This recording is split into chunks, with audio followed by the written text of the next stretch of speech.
مامانا خیلی زود دلشون میشکنه. اینا جلوه های خدان، تازه خیلی محکمتر از خدان. خدا که اصلا تو دل نازکی لیس کمثله شیء، اینقدر دل نازکه.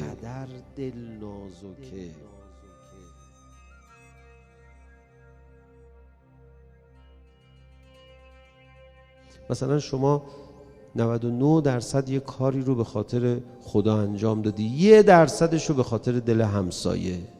میفرماد من نمیخوام، دیگه در قبول نمیکنم. بابا خدا، ما 99% خودمون رو برای شما کشتیم، اینا قلب ما اینا. نه دیگه خالص نیست، من نمیخوام. ای بابا خدا، شما هم که شدی شبیه مامان ما این کیک رو خریدیم، گفتیم یا میبریم برای مامانمون یا میبریم برای رفیقمون نبود، آوردیم برای شما. مامان ناراحت میشه، میگه حالا یه دونه کیک برای من خریده، نگاه کن. بابا مامان مثلا من برای شما خریدم. نه خودت گفتی رفیقت هم در نظر داشتی، ولی برای من بود شاید اینجوری نمیخریدی. بابا مامان کوتاه بیاد. چقدر این مامانا دلشون نازکه. مامانا به خدا رفتن.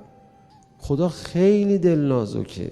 یه ذره حالت بد میشه میفرماد ملائکه من، این میگه خدا نیست. بابا به خدا این الان معتقده به شما. خدایا اصلا شما چقدر دل نازکی میکنی. یه الان نماز خون، نه دیگه اینها حالش بده. من نیستم؟ من حمایتش نمیکنم؟ چند روز وحی نازل نشده بود. پیامبر اکرمم وابسته به خدا، وابسته به لطف خدا، پیامبرم دل نازک شده. میگن رسول خدا ناراحت شد که چی شد پس؟ خدا رو میگی به هم ریخت. رسول من تو ناراحت میشی؟ من مگه من تا حالا دست تو رو نگرفتم؟ الم یجدک یتیما فآوا، تو یتیم بودی کی تو رو دست تو گرفت؟ حالا نشستی فکر میکنی من تو رو ول کردم؟ تو کسی رو نداشتی، تو این همه راهنمایی نشده بود برات، من هدایتت کردم. و وجدک عائلا فاغنا، تو دست خالی بودی، من دست تو گرفتم. من فکر میکنم پیامبر اکرم بلافاصله صدا زد خدا من شادم، من حالم خیلی خوبه، دیگه گله ازم نکن، دیگه حالم بد نمیشه. صلح برقرار شد. خدا اگه بخواد با ما حرف بزنه خیلی حرفا داره بزنه. فکر میکنم خدا خیلی از ما گله منده.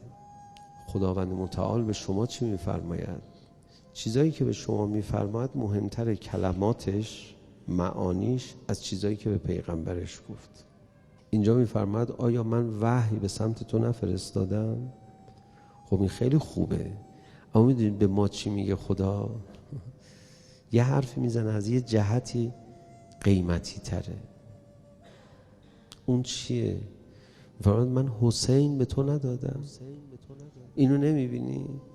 من به واسطه حسین به شما امنیت ندادم، من به واسطه حسین به شما برکت ندادم، من به واسطه حسین به شما عشق ندادم که یک عشقی رو تجربه کنی، میلیون ها بیت شعر براش بگن شاعران شما، خسته نشین.